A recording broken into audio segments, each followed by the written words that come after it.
Saudações, gente bonita. Em Goiás, 8h30 da manhã, de um dia chuvoso, mas a minha irmã fez coalhada e eu vou ter que ir lá em casa, né, na casa da minha mãe, comer. Enfim, nosso assunto não é coalhada. Deixa eu apresentar na forma de pequenas pílulas sobre pequenas questões. Eu quero começar, na verdade, com a Jordânia. Bom, vamos começar com o básico sobre a Jordânia. É um país de cerca de 90 mil quilômetros quadrados, aproximadamente 11,5 milhões de habitantes, e um PIB por paridade do poder de compra de 130 bilhões de habitantes. Sua capital é Amman, uma cidade de cerca de 4 milhões de habitantes e aproximadamente 8.500 anos de idade. É a antiga Filadélfia, certo? Antigamente, na época do domínio macedônio, ele era conhecido como Filadélfia. No passado, correspondeu ao território dos Edomitas no norte, Amonitas no centro e Moabitas no sul. Bom, enfim, foi nos arredores dessa cidade que nasceu a Al-Qaeda, o que faz sentido, já que a Jordânia é um dos dois únicos países árabes que reconhece a existência do Estado cujo nome nós não podemos mencionar, né, sendo o outro o Egito. E é exatamente aí que se encontra o cerne da questão.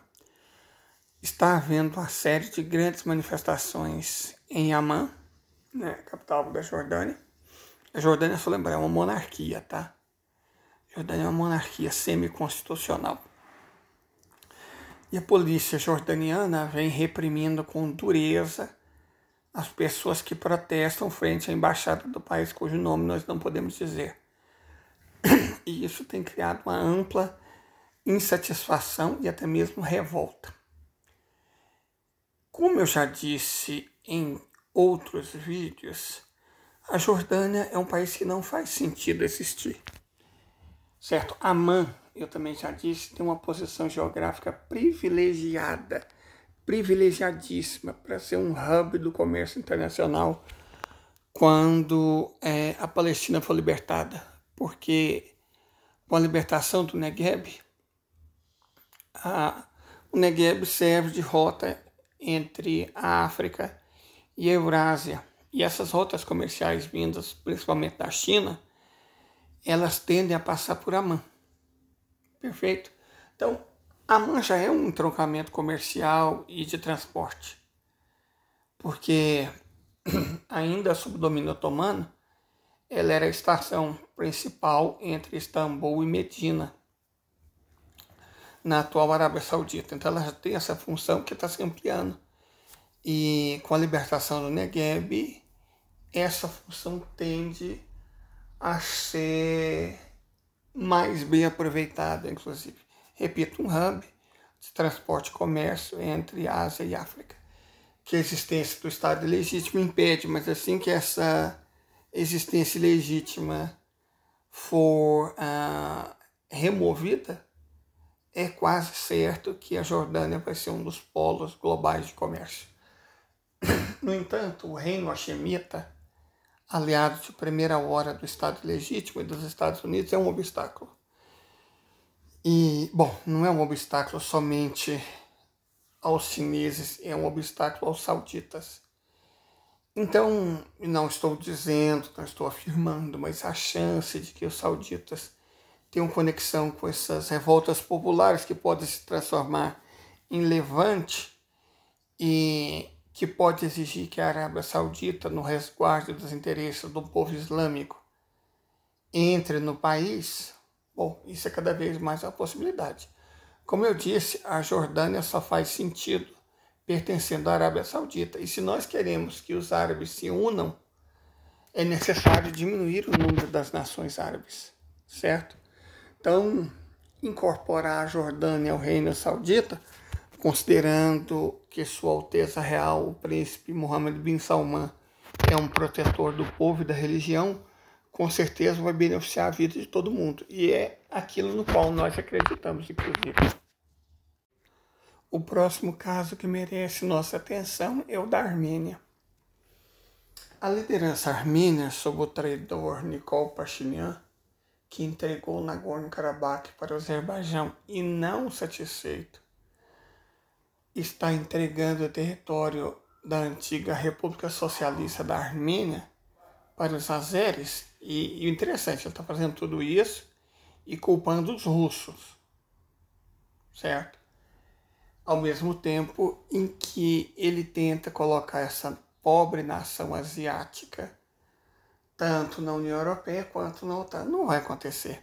Não vai acontecer na OTAN porque com 3 milhões de habitantes, sem saída para o mar, a Armênia é uma nação praticamente inútil. E sendo pobre e asiática, não oferece vantagem para a União Europeia. Além de que nem está na Europa, né? A Armênia é um país asiático, por mais que o Rogério ou o Pashinyan ou qualquer doido desse de chapéu de alumínio ache que a Armênia e a Europa, ela nunca foi, nunca será. A Armênia é Ásia.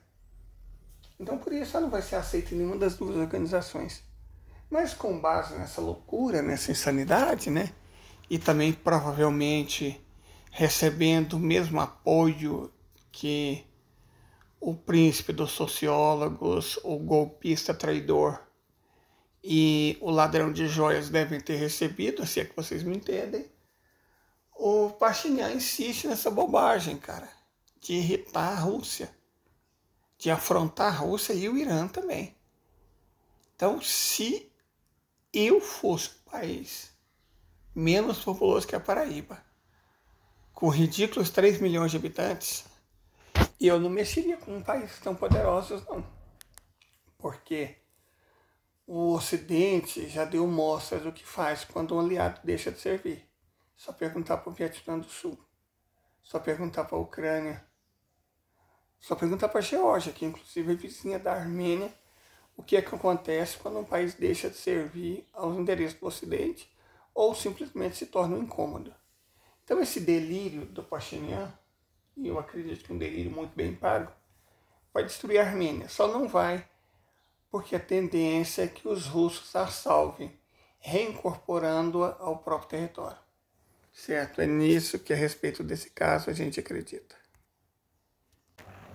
Por fim, e certamente menos importante, não porque os países não sejam importantes, e porque a situação geopolítica deles é mais estável. Vamos trocar umas ideias rápidas sobre o Azerbaijão e o Cazaquistão. O Azerbaijão, aliado de primeira hora da Turquia, vem conseguindo manter uma amizade, uma relação sólida com a Federação Russa.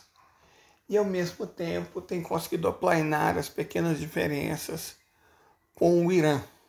Então, é um país com uma liderança inteligente, que tem conseguido se equilibrar entre os grandes poderes regionais da região do Cáucaso. No caso, a Rússia, o Irã e a Turquia. Tem feito isso com muita sabedoria e tem colhido os frutos dessa inteligência nacional, né? Outro país que se encontra mais ou menos na mesma situação é o Cazaquistão. O Cazaquistão, ele tem uma relação meio ambígua com a Federação Russa. De vez em quando ele flerta com os Estados Unidos, flerta com a Europa, ele tem um relacionamento cada vez mais próximo com a China. Só que quando a cobra fumou, tentaram derrubar o presidente do Cazaquistão. Quem socorreu eles, evidentemente, não foram os Estados Unidos, nem foi a Europa, nem foi a China. Foi a Rússia. A Rússia que socorreu o presidente do Cazaquistão. Mas os cazaques não são um povo muito fiel. Todavia, é como uma membra russa do nosso grupo, do TEL, é grandíssimo. Você pode dar carne o quanto você quiser para um lobo. Ele sempre vai continuar olhando para a floresta. Então é o caso do Cazaquistão. E conquanto os cazaques não incomodem a minoria russa de mais de 30% da população, os russos não vão se importar.